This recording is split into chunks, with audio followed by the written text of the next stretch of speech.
Il est 20h30 à Conakry. Bonsoir et bienvenue à tous dans ce journal dont voici le sommaire. Célébration de la Journée internationale du travail au stade du 28 septembre de Conakry.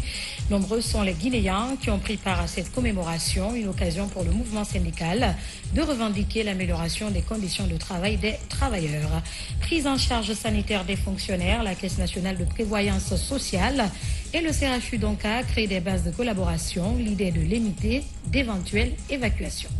À la fin de cette édition, nous irons à Kindia pour visiter le voile de la mariée. Ce site éco-touristique a toujours attiré et émerveillé les visiteurs. C'est tout pour les sommaires. Encore une fois, bonsoir et bienvenue à tous. Le 1er mai marque la fête internationale du travail. Cette année, le thème retenu est dialogue social pour une justice sociale durable. Une journée mise à profit par le mouvement syndical pour revendiquer l'amélioration des conditions de vie et de travail des Guinéens. C'est le Premier ministre, Dr Bernard Goumou, qui a présidé cette célébration au stade du 28 septembre de Conakry. Ousmane Bangoura Adikamara. Nous sommes au stade du 28 septembre pour la célébration de la Journée internationale du travail, le 1er mai, date qui symbolise les luttes des travailleurs pour l'amélioration de leurs conditions de vie et de travail. Dédiée à la classe ouvrière, cette journée est mise à profit par le mouvement syndical guinéen de revenir sur la plateforme revendicative fondée sur une thématique d'action commune. En Guinée, la célébration de la Journée internationale du travail intervient dans un contexte socio-économique caractérisé par de nombreux défis, parmi lesquels il faut relever le non-respect par le gouvernement et les employeurs des accords tripartites signés avec le mouvement syndical guinéen, la marginalisation des travailleurs et de leur organisation dans la formulation des politiques publiques, le chômage massif des jeunes diplômés qui manquent de débouchés sûrs et attractifs, la mise à la retraite de milliers de fonctionnaires sans études préalables, la rétention des informations relatives aux indices de l'emploi, les bas salaires qui ne répondent plus au coût de la vie, devenant chaque année insupportables pour les travailleuses et travailleurs, la faiblesse des pensions de retraite pour toutes les catégories d'anciens travailleurs et travailleuses, l'insécurité tant urbaine que sur les axes routiers interurbains, la non-régularisation de la situation des contractuels de l'éducation et de la santé. À l'occasion de la fête internationale du travail 2023, le mouvement syndical guinéen a l'honneur de présenter au gouvernement et au patronat guinéen son cahier de charges qui s'articule autour des points suivants. Compte tenu des économies déjà réalisées suite à l'assainissement du fichier de gestion administrative FGA, la révision de la valeur monétaire du point d'indice salarial à hauteur de 100% pour toutes les catégories de fonctionnaires, des contractuels permanents et des pensionnaires. L'engagement de tous les enseignants contractuels et les agents de santé à la fonction publique en vue de résorber définitivement le déficit criard de personnel dans le secteur éducatif et de la santé. La majoration des indemnités de transport et de logement à hauteur de 500 000 francs guinéens chacune. L'application intégrale du nouveau point d'indice 977 à tous les pensionnés de la fonction publique. Tous les départements ministériels, le secteur privé, les institutions républicaines, les artistes, les organisations non gouvernementales venues des 6 communes de la capitale étaient mobilisés pour donner à l'événement tout son mérite. Travailleurs, travailleuses et travailleurs de Guinée, le thème principal de votre manifestation syndicale, qui est celui du dialogue social pour une justice sociale durable, s'inscrit dans le cadre des objectifs du rassemblement des acteurs sociaux pour la prospérité dans tous les foyers. De notre point de vue, le dialogue social est un instrument des conventions collectives qui assurent aux entreprises une égalité de charges en rapport avec le droit du travail. Le même droit de garantie et de protection aux travailleurs.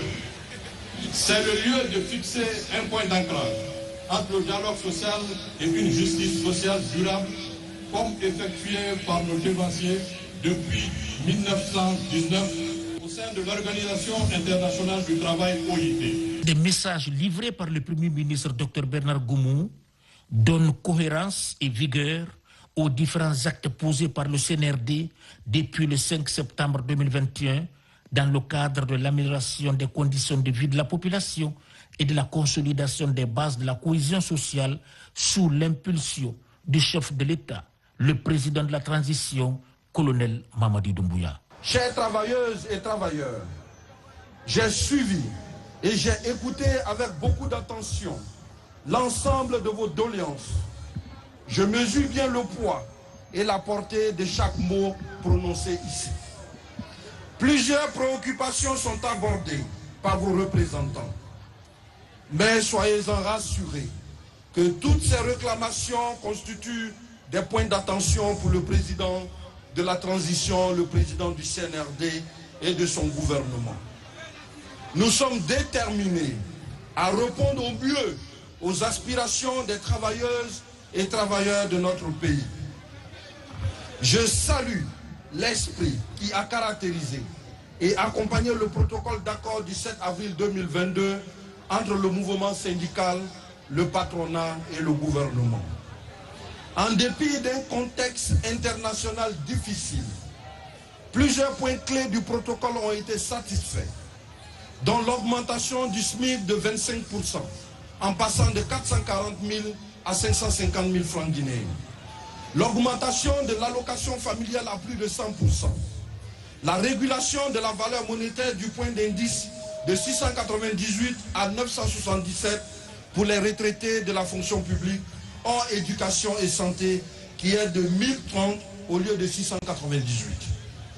Par ailleurs, pour les retraités sur le régime de la CNSS, les efforts mobilisés depuis l'avènement du CNRD ont permis la mensualisation et la revalorisation des pensions de retraite de 70% en moyenne, avec un effort particulier pour les petits retraités, avec 120% généralement perçus par les veuves. Nous allons poursuivre encore les efforts de redressement de la Caisse de sécurité sociale et de la prévoyance maladie afin que les protections sociales offertes par l'État couvrent les assurés sociaux contre les dénuements financiers liés aux risques professionnels, maladies, accidents de travail et retraite.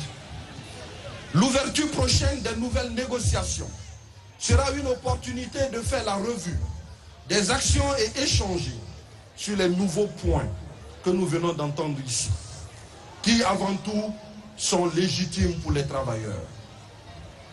La gouvernance de la transition met l'homme au centre de toutes les préoccupations nationales. Ces actions visent à améliorer le bien-être social du Guinéen. Toutefois, pour être crédible et à la hauteur de la confiance des partenaires sociaux que vous êtes, notre bonne volonté doit prendre en compte la richesse disponible que nous aurons tous créée ensemble.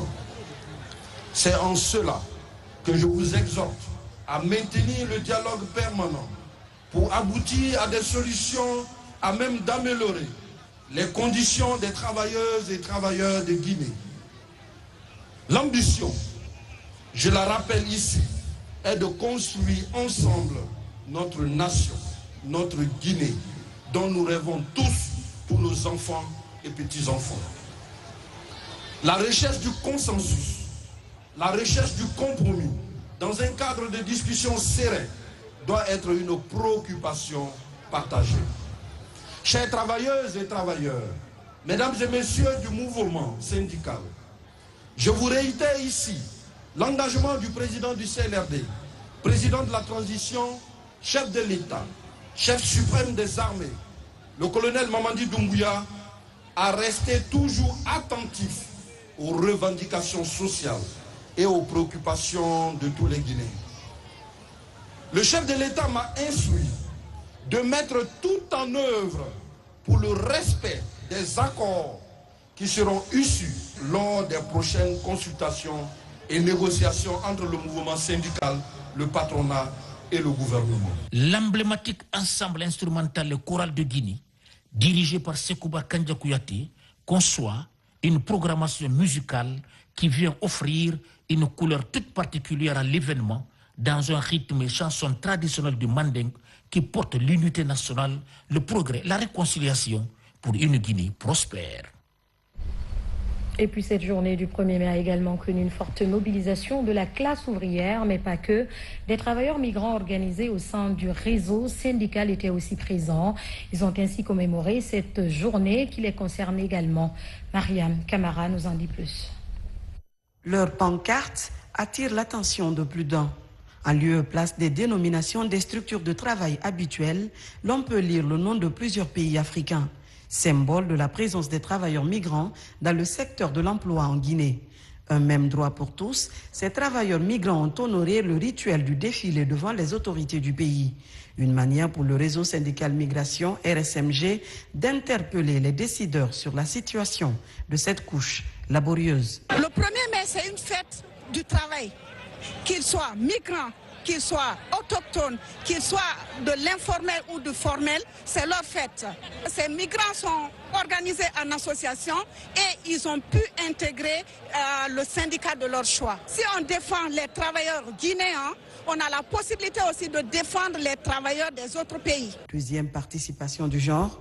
Pour ces travailleurs étrangers, cette action marque tout l'intérêt accordé au respect de leurs droits en milieu professionnel. Je suis très ravi et très content du réseau syndical d'où je me suis adhéré et de voir les autres pays qui sont des migrants comme moi en Guinée de participer à cette fête. Et je remercie surtout le réseau syndical pour l'œuvre qu'il fait pour tout travailleur migrant en Guinée. Je suis né en Sierra Leone, mais je suis en Guinée il y a 30 ans. Je suis pêcheur de profession. Je suis là depuis 1991. C'est la seconde fois que nous participons à ces défilés. Nous ne pouvons que dire merci au réseau syndical qui nous montre aujourd'hui que nous comptons aussi.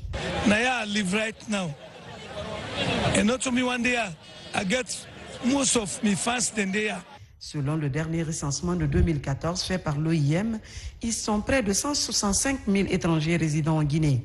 Cette autre participation des travailleurs migrants à la célébration de la Fête internationale du travail reste un acquis que compte pérenniser le réseau syndical Migration Guinée. Nous ne changeons pas de sujet très tôt ce matin. Les travailleurs des départements publics et privés ont rallié le stade du 28 septembre de Conakry. Cette célébration a connu de ce côté un défilé géant de tous les travailleurs de la ville. C'était également l'occasion de magnifier l'union sacrée des syndicats du pays. Les temps forts de cette journée avec Moussa Bangoura. En ce jour férié, le 1er mai, fête internationale du travail, a été marqué par une mobilisation des travailleurs à tous les niveaux. Ici, au stade du 28 septembre, toutes les corporations socio-professionnelles sont au rendez-vous. Elles répondent à l'appel du mouvement syndical pour commémorer en apothéose cette date historique. Cette fête internationale est pour nous une fierté internationale. Tu as vu comment le monde est mobilisé? Sinon, mobiliser ce monde, c'est pas l'eau à boire. Mais quand la fête internationale des travailleurs devient une préoccupation nationale et internationale. Les travailleurs de la RTG se sont mobilisés, se sont levés comme un seul homme pour prouver à tout le monde que si d'autres travailleurs dans d'autres secteurs, dans d'autres départements savent se mobiliser, la RTG aussi. Nous sommes ragaillardis aujourd'hui de cet appel du syndicat. Je voudrais inviter l'ensemble des travailleurs, après cette fête, de redoubler encore une fois d'efforts pour qu'on puisse ensemble relever l'ensemble des défis qui reviennent au gouvernement de la ville de Conakry dans le cadre de la sécurité, dans le cadre de l'embellissement. En ce jour du 1er mai 2023, fête internationale du travail, je suis réconforté par la solidarité du mouvement syndical. C'est l'union qui fait la force. Le premier slogan du mouvement syndical, c'est la solidarité. Donc nous sommes solidaires aujourd'hui, nous conjuguons le même verbe et nous agissons de la même manière pour l'intérêt général des travailleurs. Ces travailleurs et agents des services publics mixtes et privés, Tous habillés en uniforme formulent des plaidoyers pour l'amélioration des conditions de vie. Et en même temps, ces organisations syndicales félicitent le gouvernement pour les réformes engagées dans tous les secteurs pour le développement du pays. Cette célébration nous donne l'occasion de revendiquer. Nous avons demandé l'amélioration, la revalorisation des salaires des travailleurs sur la base de la valeur du point d'indice à 100%. Notre espoir et le grand espoir que nous avons vu avec le CNRD, avec cette nouvelle génération de nos dirigeants, c'est surtout l'assainissement du fichier. Mais dans l'espoir que cet assainissement sera couronné de l'amélioration fondamentale des conditions de travail et de vie de l'ensemble des travailleurs de Guinée. Cette année, ça a été une occasion particulière pour la simple raison que c'est dans l'unité d'action syndicale qu'on a fait, on a fêté le 1er mai cette année. Ça devient une grande première. Vous avez vu, tous les leaders syndicaux sont là, ils étaient tous présents. Donc on a fait la fête dans l'unité, dans la prospérité et pour le bonheur des travailleurs de Guinée. Nous sommes en cohérence avec le thème du jour, dialogue social pour une justice sociale durable. Au sein de la RTG, il y a ce dialogue social pour régler tous nos problèmes. Et nous pensons qu'au niveau national, que les fils et les filles de la Guinée se retrouvent, s'entendent pour régler leurs différends à l'amiable. Je pense que c'est dans le dialogue social qu'on peut réussir tout cela. Le dialogue social pour une justice sociale durable est le thème retenu pour cette journée.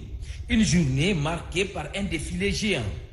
À travers ces grandes retrouvailles, les entités s'engagent à travailler en harmonie pour une transition inclusive et apaisée.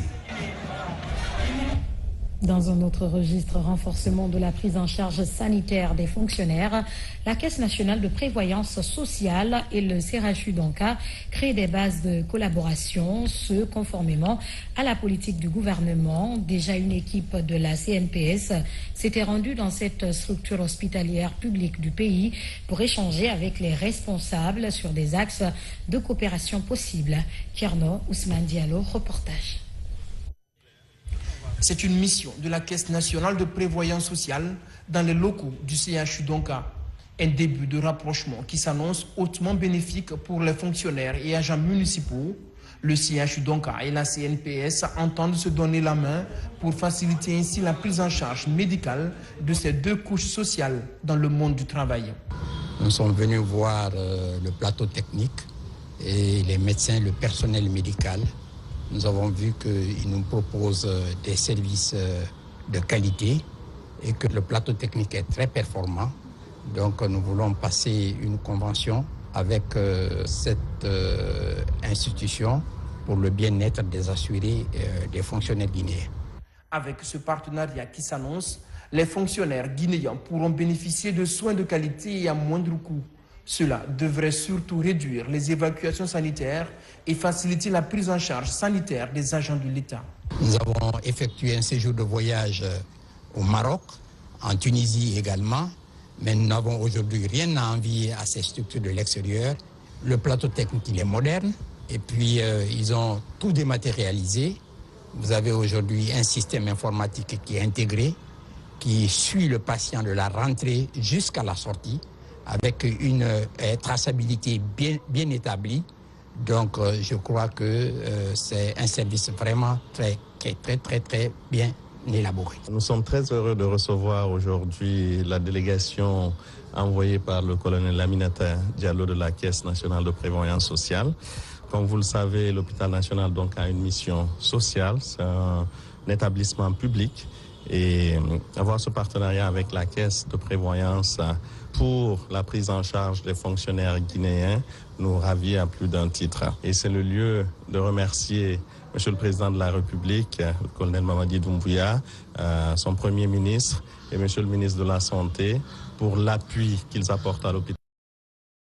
Rouvert en août dernier, après des travaux de rénovation qui ont duré 7 ans, l'hôpital national Donka dispose d'équipements de pointe et a connu de profonds changements. Le partenariat en vue avec la CNPS en faveur des fonctionnaires sera l'occasion de jeter les bases afin d'aboutir à l'assurance maladie universelle en Guinée. Et pour désenclaver les zones de production, la Direction régionale des infrastructures lance les travaux d'ouverture d'une route communautaire à Samoé, préfecture de Zérékoré, longue de 8 km. Elle reliera le district de Bama et 3 villages environnants. Lancé Kamesoko, Mohamed Saleh Oupaï, Mohamed Lamine Diallo. C'était très attendu par les populations de la CR de Samoé. La réalisation de cette route communautaire va désenclaver les producteurs situés sur l'axe Bama-Koumou. Initié par le ministère des Infrastructures et supervisé par l'inspection régionale, les travaux sont lancés par le préfet de Zérékoré. Dans le but de promouvoir le développement à la base, sous le leadership du président de la transition, chef de l'état-chef suprême des armées, le colonel Mamadi Doumbouya, sont faits tels que toutes les couches sociales se sentent intéressés et impliqués. C'est pourquoi nous ne cesserons jamais de les remercier d'avoir pensé à nous. L'entretien de cette route et la construction de 3 ouvrages de franchissement, c'est un ouf de soulagement pour la population d'une importante zone de production. Je lance un appel à la population riveraine de faciliter le travail à l'entreprise Lanaya. Vous savez très bien, la route, elle est très importante. Longue de 8 km, la réalisation de cette route devrait faciliter l'écoulement des produits locaux. Les travaux seront exécutés dans un délai de 6 mois. Vous comprendrez que le choix porté sur notre entreprise n'est pas fortuit. J'aimerais donc vous rassurer et garantir au nom de la direction générale de l'ANA Group la qualité et la rapidité dans la réalisation de ce projet conformément aux clauses du contrat. Ils sont nombreux ceux qui ne croyaient pas à la réalisation de ce projet. Ils avaient cessé d'y croire. Et c'est visible. Et cela prouve à suffisance que le gouvernement de transition, ayant à sa tête son Excellence le colonel Mamadi Doumbouya, est un gouvernement d'action et de réalisation. Et porte une attention particulière aux problèmes dont souffrent ces populations à la base.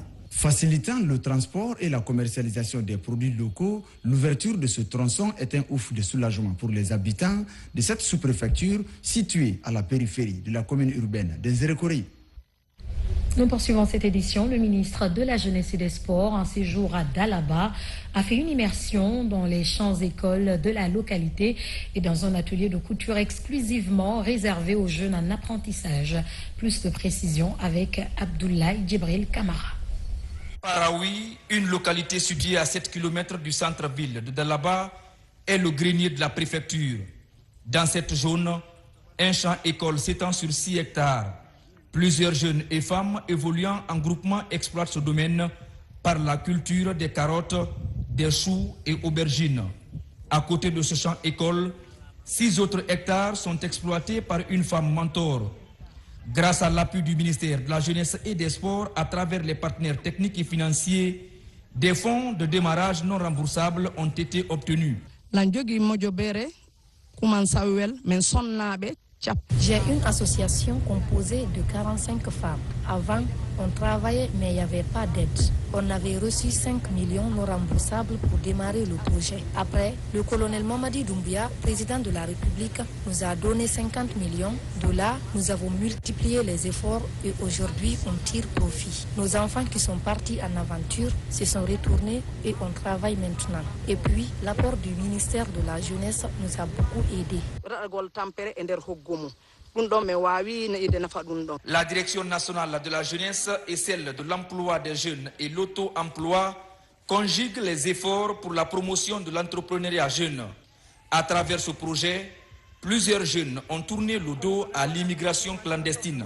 Et ici, c'est vrai que cette belle initiative de mettre à disposition de beaucoup de groupements de femmes 50 millions pour pouvoir les aider à démarrer quelque chose, faire en sorte qu'effectivement ces femmes sont prises en main, c'est de montrer la capacité effectivement à partir de chez nous de pouvoir nous développer. Mais l'agriculture évidemment est quelque chose d'extraordinaire ici en Guinée parce que partout où vous mettez ça pousse. Notre rôle évidemment c'est de soutenir et d'accompagner, mais aussi de mettre des outils en place pour que ça puisse se pérenniser et contaminer d'autres personnes qui peuvent effectivement prendre le même exemple. Le gouvernement guinéen veut réduire le taux de chômage à travers des partenariats publics-privés. Plusieurs centres d'apprentissage sont aujourd'hui installés dans les différentes préfectures. Dans l'actualité encore, inauguration et mise en service du pont d'Egadis dans le district de Yindi, sous-préfecture de Mafereya. Ce projet fait suite à l'accord cadre Simandou et est exécuté par la société Winning Consortium Simandou. C'est le ministre directeur de cabinet à la présidence de la République qui a présidé la cérémonie, Fatoumata Kourma. Débutés en février 2022, les travaux de construction du pont ont pris fin en avril 2023. Ils sont exécutés par la société Winning Consortium Simandou. La construction de cet ouvrage de franchissement sur la rivière Makoudou constitue l'un des projets impulsés par l'accord cadre Simandou en faveur de la population locale, comme le stipulent les clauses du contrat.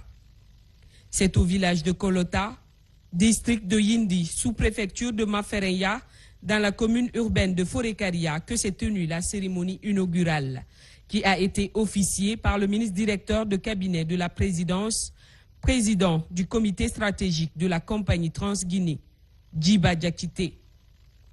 Étaient également présents le ministre secrétaire général et porte-parole de la présidence, le conseiller principal du chef de l'État, des membres du CNRD et du gouvernement, ainsi que d'autres du comité stratégique de la compagnie Transguinée.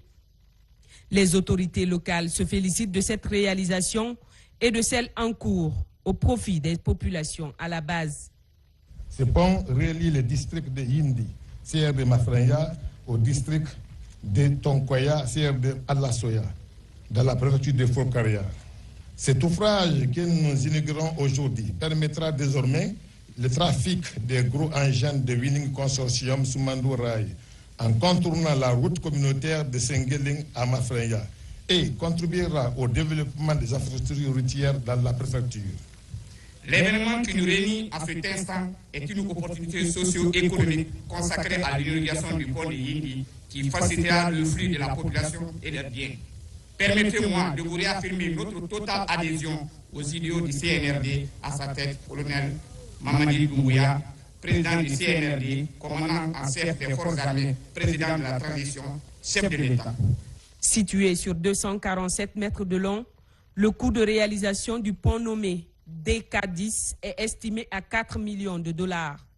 Cette passerelle a 2 têtes de pont et relie Tongoya dans la sous-préfecture d'Alasoya au district de Yindi. Ce pont, qui traverse la rivière Mankoudou, large de 220 mètres et profonde de 6,5 mètres, va spécialement servir à la mobilité des communautés locales et surtout au transport des matériaux pour la construction du projet Simandou. 今天是5一国庆的劳动节，我们怀着激动的心情。 Nous sommes ravis d'être ici aujourd'hui en cette journée internationale des travailleurs pour célébrer l'inauguration du pont de la route d'accès au PK11 du chemin de fer du projet Simandou, sous le leadership du gouvernement guinéen et avec une forte volonté et un grand dévouement. WCS vient d'achever la construction de ce pont prêt à être mis en service, démontrant ainsi notre détermination de développer le projet Simandou. Depuis la relance du projet Simandou en mars 2023, et ce, malgré les conditions de financement serrées, WCS a mis tout en œuvre pour poursuivre ses travaux critiques, notamment les ponts de la rivière Mankoudou. Les infrastructures au-dessus de la rivière Mankoudou est constituée de 2 ponts distincts, l'un pour la route d'accès, l'autre pour l'axe ferroviaire. La mise en service de ce pont pose une base solide pour l'achèvement complet de toutes les routes d'accès du chemin de fer. Le projet Simandou est un projet d'importance économique stratégique. Son développement est une priorité nationale et il contribuera incontestablement au développement et à la construction d'un corridor économique transguinéen, selon les mots de son Excellence, Monsieur le Président de la République, le colonel Mamadi Doumbouya. Le ministre des Mines et de la Géologie, pour sa part, salue la promptitude avec laquelle avance le méga-projet Simandou. Cependant, il invite les partenaires au respect continu des clauses de l'accord. La finalisation des annexes techniques se poursuivra. Le comité stratégique va continuer à apporter son aide aux partenaires industriels, Winning Consortium Simandou et Rio Tinto Simfer, pour une convergence de leurs intérêts respectifs. Ce travail va se poursuivre. De même, avec le support des conseils de l'État, le comité stratégique va poursuivre les visites de terrain afin de s'assurer que la réalisation des infrastructures gigantesques de ce projet est en phase avec le chronogramme convenu avec les partenaires industriels. C'est le lieu pour moi de rassurer les partenaires que l'administration Doumbouya, le gouvernement Goumou et l'administration minière que j'ai l'insigne honneur de diriger continueront sans coup férir à apporter le soutien sans faille en vue de la totale réalisation de ce projet. En ce jour de célébration de la fête du travail, le ministre Moussa Magasuba se réjouit du nombre de Guinéens qui auront de l'emploi grâce au méga-projet Simandou. Nous restons convaincus que ce projet continuera à créer des opportunités d'emploi pour la jeunesse de la Guinée et aussi créer de la classe moyenne à travers des PME, petites et moyennes entreprises, qui sont 100% guinéennes. Ce projet permettra enfin au transfert du savoir, du savoir-faire et de la technologie.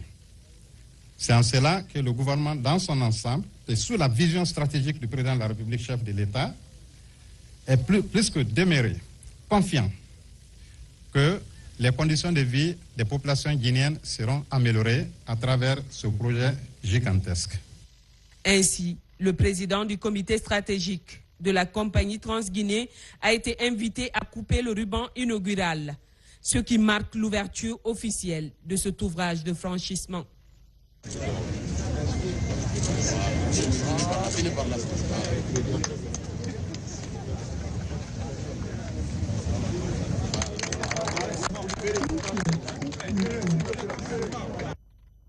Djiba Diakité a alors mis l'occasion à profit pour rappeler la place de choix qu'occupe le méga-projet Simandou sur la liste des priorités du président de la transition, le colonel Mamadi Doumbouya.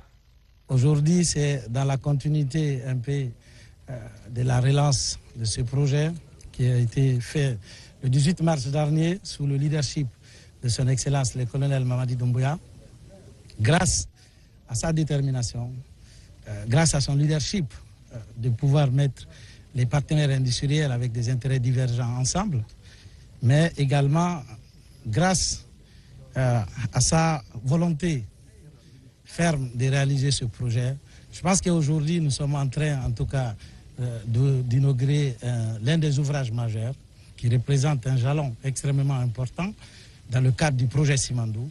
Cet ouvrage va permettre de pouvoir acheminer par la voie terrestre, en tout cas, tous les équipements nécessaires dans la réalisation de la tracée, dans la vision du chef de l'État, en tout cas, que nous sommes en train de continuer à accomplir sa vision. Nous sommes en train aussi d'accentuer le suivi sur le terrain, s'en assurer de l'effectivité de cette relance. Cette fois-ci, comme vous pouvez le remarquer, c'est une relance qui est différente des autres relances. Là, on relance sous la bannière de la compagnie transguinéenne, qui est une co-entreprise entre les partenaires industriels Rio Tinto Simfer, WCS Winning Consortium et également l'État qui est partie prenante de ce projet. Donc je pense que nous pouvons continuer en tout cas à être convaincus que Simandou se réalisera. Elle se réalisera, comme le chef de l'État lui-même lui a dit, dans l'intérêt du peuple souverain de Guinée. Mais la volonté politique ferme du chef de l'État est très claire. Le contenu local pour nous, il faut qu'on arrive à donner du travail aux Guinéens. Il faut absolument qu'on arrive à donner les opportunités de business aux entrepreneurs guinéens. Et il faut que, grâce à ce projet gigantesque, nous puissions faire de la formation la clé, en tout cas, de la réussite du projet pour le transfert de technologies et de compétences. Le pont sur lequel nous sommes arrêtés, qui fait objet de cette cérémonie, est la preuve éloquente de la traduction du rêve en réalité. Et à gauche, les pieux que vous voyez de l'autre côté, c'est l'infrastructure de base sur laquelle le chemin de fer va passer. Ça, c'est une route d'accès qui va désenclaver l'ensemble du corridor. Et ma présence dans le projet est de s'assurer que ce projet sera réalisé en ligne avec les objectifs du chef de l'État, c'est-à-dire que ce projet soit un catalyseur pour le développement de l'ensemble de l'économie nationale. Les départements sectoriels sont également concernés par le projet Simandou. C'est pourquoi l'implication effective de tous est souhaitée pour sa réussite au profit des populations. Il faut situer cette inauguration dans un contexte.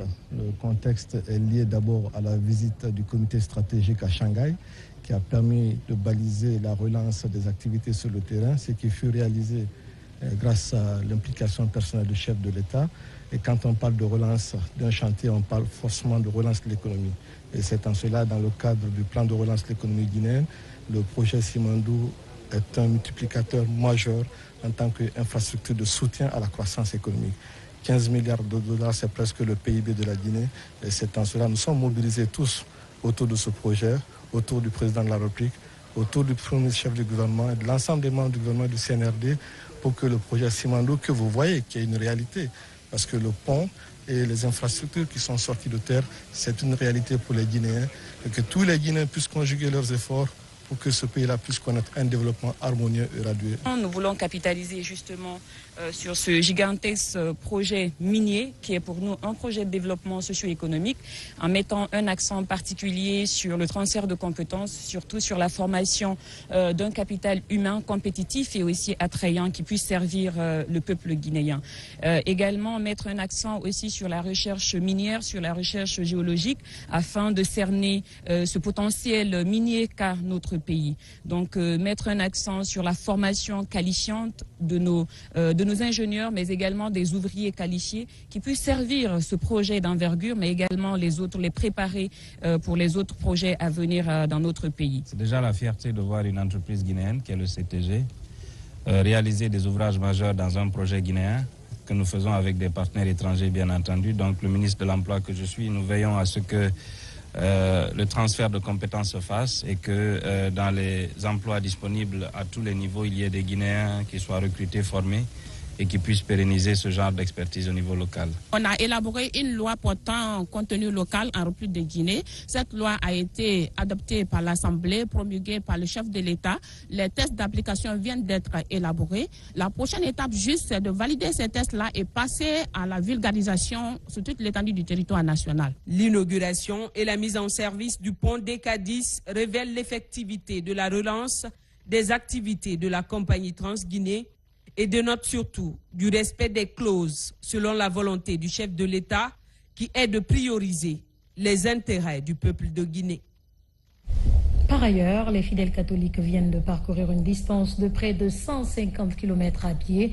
Cette année, la marche est placée sous le signe de la paix, du pardon et de la réconciliation. C'est l'archevêque métropolitain de Conakry, Monseigneur Vincent Koulibaly, qui conduit ce périple national qui débute sur des notes de satisfaction. Martin Fancinadona. Le pèlerinage catholique a débuté ce dimanche. Ce rendez-vous national suscite assez d'engouement chez les fidèles. Cette année, ils sont des milliers à se regrouper au lieu habituel pour prendre le départ. Ils se sont fortement mobilisés autour de leur père archevêque, Monseigneur Vincent Koulibaly, pour recevoir de lui les orientations et les fondements de cette traditionnelle démarche de foi. Un cheminement religieux placé sous le signe de la confiance pour servir le Seigneur Jésus-Christ. Le pèlerinage étant un temps fort de prière et de recherche de Dieu, nous prierons aussi pour demander à Dieu les grâces suivantes pour notre cher pays. Que l'amour de Dieu grandisse dans les cœurs des Guinéens et que notre amour se manifeste de plus en plus concrètement envers nos frères et nos sœurs, envers nos compatriotes. Que Dieu donne aux Guinéens la force de vaincre la haine et de forger en eux les socles du pardon et de la réconciliation. Cette année encore, plus de 4000 fidèles marcheurs de Conakry et du Bagataï sont attendus à Bofa, le berceau du christianisme en Guinée. Sur une distance de près de 150 km, ces marcheurs imiteront leur Rédempteur Jésus-Christ dans ses souffrances. Ils vivent ces temps de pénitence avec joie. Parmi eux, Dr Faya Milmouno, président du Bloc libéral. En tant que fidèle catholique de la paroisse Sainte-Thérèse, il marche pour la première fois. Même s'il répondait toujours à tous les rendez-vous de Bofa, cette fois, il a des intentions particulières. Je marche parce que, comme le thème de cette année nous dit, aie confiance. Il faut qu'on ait confiance en l'avenir de notre pays. Nous allons à Bofa, c'est pour prier. Prier certes pour nous-mêmes, mais prier pour notre pays, pour qu'il y ait la paix. Comme lui, ces fidèles catholiques se mettent en chemin à la suite de Jésus-Christ. Pour eux, Bofa, avec son église centenaire Saint-Joseph, est bien un temple idéal pour accueillir les grâces de Dieu. On marche pour aller prier le bon Dieu, même qu'à prier pour nos familles aussi. Nous allons prier pour nos proches, pour que la paix rentre en Guinée. Pendant 6 jours, ces fidèles catholiques, à leur tête Monseigneur Vincent Koulibaly, vont prier pour la paix en Guinée et l'épanouissement de l'Église qui place l'être au cœur de ses préoccupations. Et c'est parti pour la rénovation, l'aménagement et l'extension des sites touristiques historiques de la Guinée. Le voile de la mariée à Kindia reste la première cible. Ce site écotouristique a toujours attiré et émerveillé les visiteurs venus de partout à travers le monde. Ce projet présidentiel a pour ambition de promouvoir les merveilles de la Guinée tout en augmentant l'offre sur le plan touristique. C'est notre grand format de ce soir et il est réalisé par Algassi Mouba. Regardez. Située à 10 km de la commune rurale de Kindia, la forêt classée de Kombitide dans le district de Bendougou.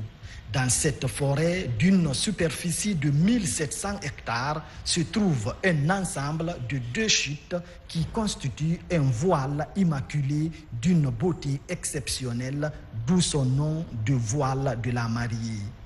Il mesure environ 80 mètres de hauteur et coule toute l'année avec un débit qui varie de façon saisonnière.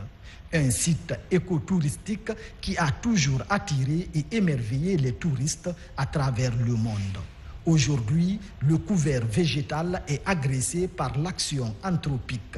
Le lieu est complètement délabré et laissé à l'abandon sous les yeux impuissants des citoyens très nostalgiques. Ah bon, en temps de circuler, si c'est très joli, c'est bon, très bon. Après, tout ce qu'on a raconté, c'est bon. Maintenant, il n'y a pas de service, il n'y a pas de... Ils ont fermé tous les casses que je vais garder. Avant des partenaires, bien, c'est lui qui prend le vol à la mariée. Maintenant, nous sommes là, depuis 11 ans. Ils sont là. C'était abandonné maintenant. Ils ont bien fermé tous les casques qu'il y a là. C'est tellement dégradé. Aujourd'hui, tu peux pas reconnaître. Tu vois, tu peux pas reconnaître. Tu parles du voile de la mariée que moi je savais. Le voile de la mariée avant, quand tu rentrais, il y a même pas, tu peux même pas voir le soleil. Il y avait des arbres partout, des grands arbres, c'est partout, ils ont coupé tout. Donc c'est ça le problème. Aujourd'hui, c'est méconnaissable. L'eau qui descend là, tu ne peux pas t'arrêter ici. Tu as vu là où on est comme ça, là. Ici, c'était notre piscine. Ici, de là, comme ça, là-bas. Chaque fin d'année, 31 décembre, chaque fête de Tabaski, chaque fête de Ramadan, chaque week-end encore, nous, on venait ici. Mais avant nous, c'est nos parents, c'est nos grands-parents qui venaient ici. La chute d'eau du voile de la mariée a été un lieu touristique incontournable en République de Guinée. Ici, on observait un magnifique décor naturel entouré de lianes et une atmosphère reposante. Il occupe le fond d'une vallée suspendue, à admirer absolument. Pour répondre au cri du cœur des admirateurs de Dame Nature, le gouvernement s'engage à réaliser des travaux d'aménagement et d'extension du site. Ceci pour le bonheur des touristes. Le site est tombé dans une situation de décrépitude très avancée. L'Office national du tourisme, en tant qu'opérateur public de la République de Guinée en matière de promotion et de développement du tourisme, se tient prêt pour la valorisation de ce site une fois les travaux terminés. Une gestion saine et axée sur les résultats permettra de faire de ce site une destination de choix pour tous. Le projet a 2 grandes composantes. Une première composante d'hébergement et une deuxième composante de loisirs. La première composante d'hébergement est constituée de 33 cases divisées en 3 blocs, soit dans l'ensemble de 10 blocs de 3 cases, ce qui fait les 30, faisant référence un peu aux 10 sous-préfectures de Kindia. À cela s'ajoute aussi un bloc administratif et un parking centralisé d'une 50aine de véhicules. Pour faciliter et accélérer les travaux pour un délai contractuel de 3 mois exigé par le département du tourisme, 5 entreprises sont choisies. La rénovation et l'extension du voile de la mariée résultent de la volonté du chef de l'État, le colonel Mamadi Doumbouya, à aménager tous les sites touristiques historiques du pays. Une manière d'augmenter l'offre touristique. C'est un rêve qui se réalise. C'est le rêve d'un président de la République qui a décidé que mon département réhabilite tous les sites historiques, pour que la Guinée puisse être une attraction touristique. On a divisé le chantier en 5 lots pour que ça aille très vite. Et le délai d'exécution contractuelle est de 3 mois. Une fois que la première pierre est posée aujourd'hui, ça veut dire qu'au plus tard, la fin du mois de juillet, ce chantier doit être rendu. La chute du voile de la mariée coule toute l'année, mais elle est plus belle en saison pluvieuse entre août et septembre lorsqu'elle est alimentée par les eaux du fleuve. Elle occupe le fond d'une vallée suspendue et révèle toute sa beauté par sa légèreté et ses mouvements insolites lorsque le vent souffle. À visiter absolument, d'où la nécessité de réhabiliter ce site historique, l'une des merveilles de la République de Guinée. Mesdames et messieurs, c'est la fin de ce journal. Merci à tous de l'avoir suivi. L'actualité se poursuit sur le www.rtgcoloma.info. Bonsoir et à demain.